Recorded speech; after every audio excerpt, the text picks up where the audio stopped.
obviously,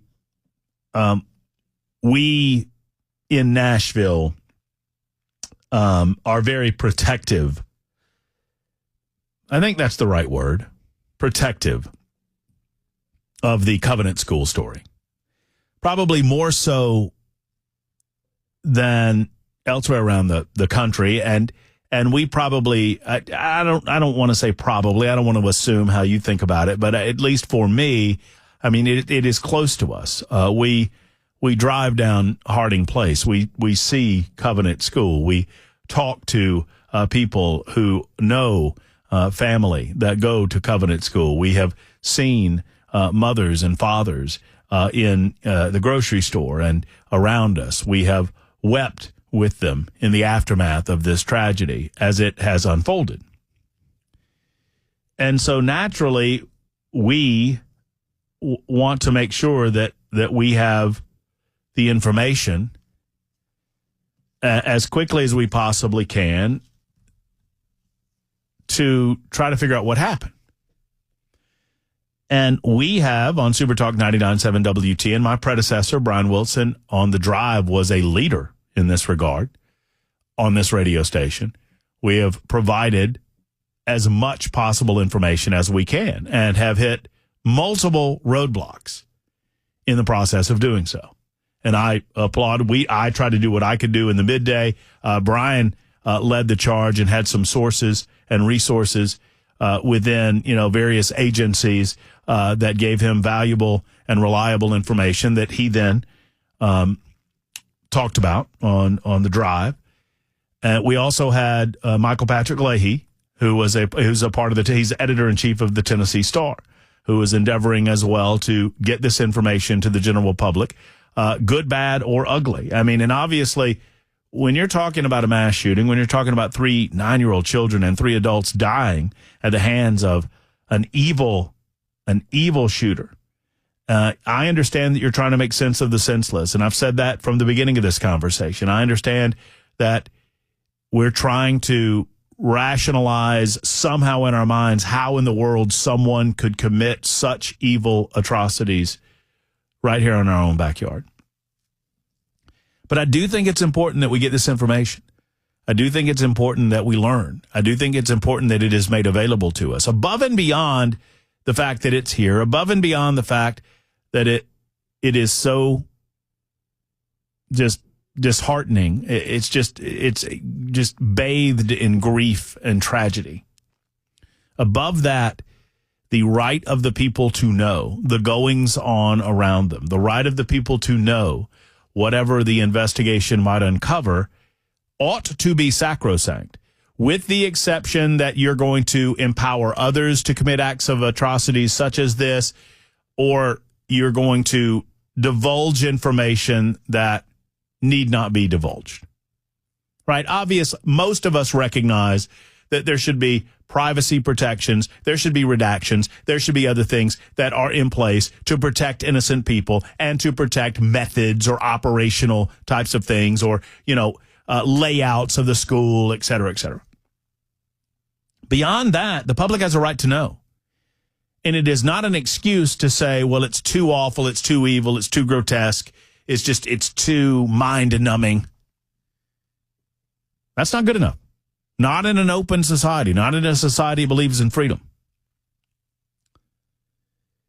And with that in mind, I would like to applaud Michael Patrick Leahy and the Tennessee Star for their individual efforts in working the court system and attempting to get this information before not only the people of Nashville or Tennessee, but the entire world.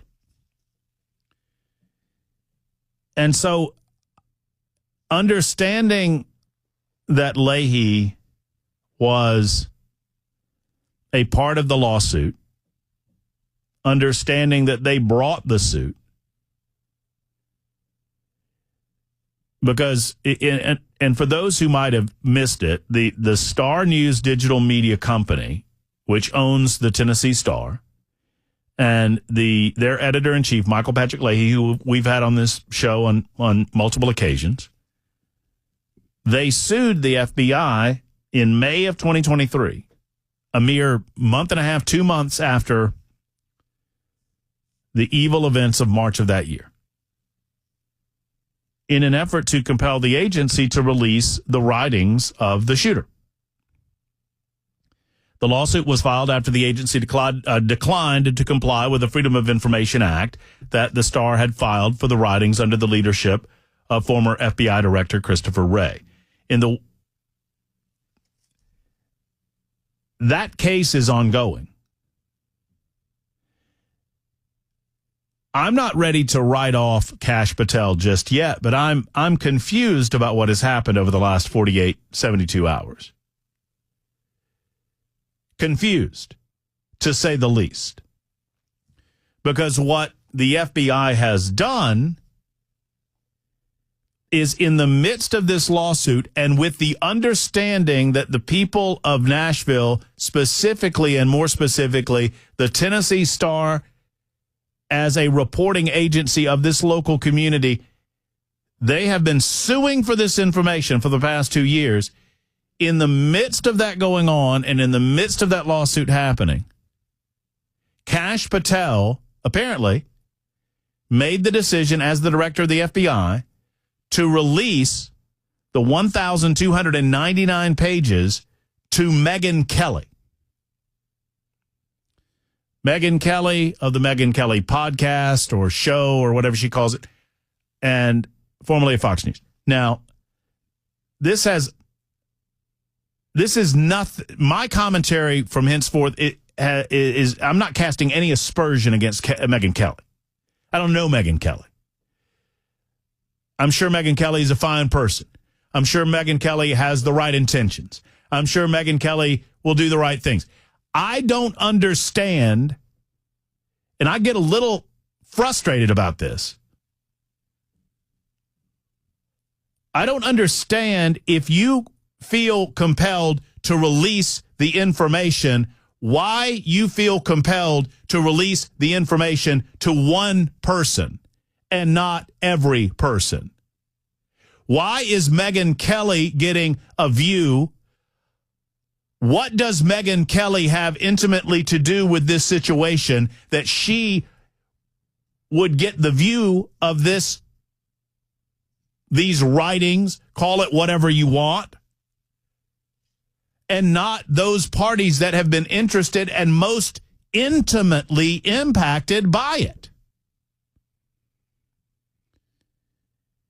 Does it frustrate me? Yes. And it frustrates me in an ancillary way. It frustrates me for you. It frustrates me for Nashville. It frustrates me for Tennessee. It frustrates me for the Tennessee Star that Kash Patel tells us that he believes in openness and transparency, and I want to believe those things, yet he picks and chooses. They did this crap with the Epstein stuff. When Pam Bondi went out, and look, I love Trump, and y'all know that my bona fides on this are well established. But I'm going to call the baby ugly when the baby's ugly. And they did this crap with Epstein, with Pam Bondi and Kash Patel. Oh, you got to be, we don't know. Oh, well, we didn't realize, there's more. And, it's in the Southern District of New York, and let's blame them. Well, we haven't seen it since. And they picked and choose. They did the same thing. Where they grabbed a few influencers. Remember that? We're talking about 14-year-old kids being raped, and they're walking out of the White House with their binders. Yay, look what I got. Look what I got.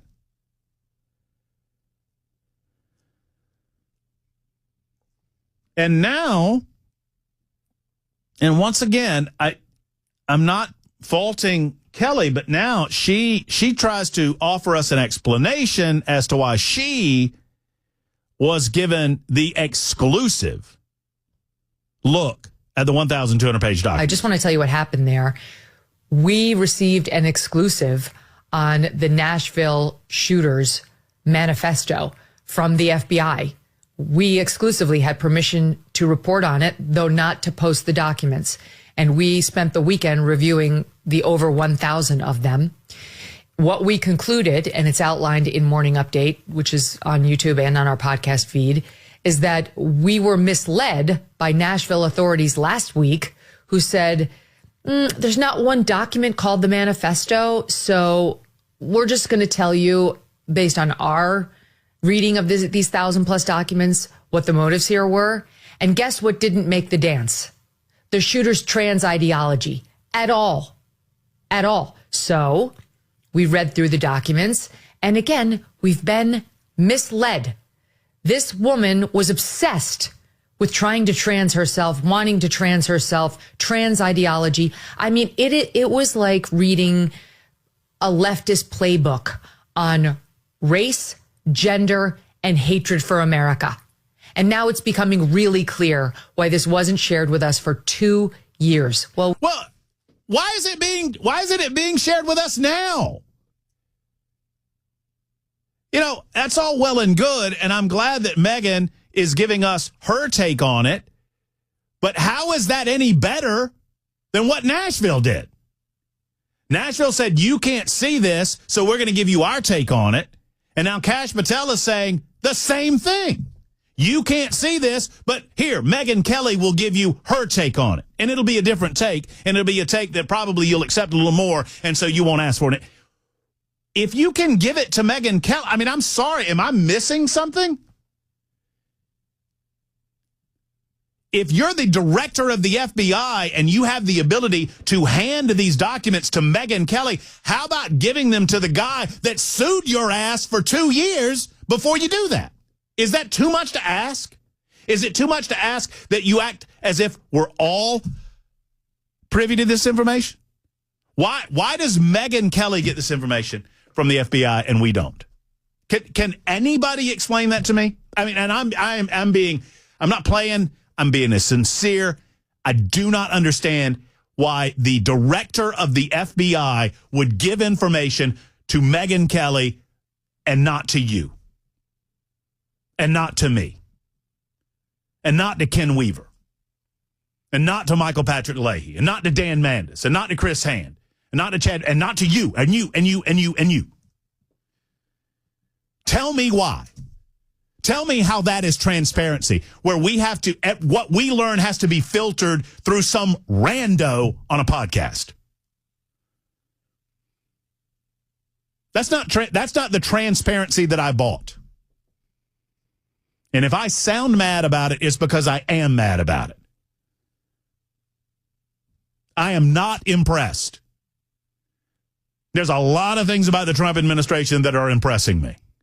I am not impressed by the Attorney General of the United States, and I am sure as hell not impressed by the head of the FBI or his little assistant, Bongino, who runs around on social media begging for patience. Oh, give us patience. Give us patience. That's the same kind of crap that you destroyed regularly on your radio show. Every day we listen to Dan Bongino destroy the FBI for talking about patience and transparency and secrecy, and we've got to protect this and that and the other thing. And now he's doing the same crap.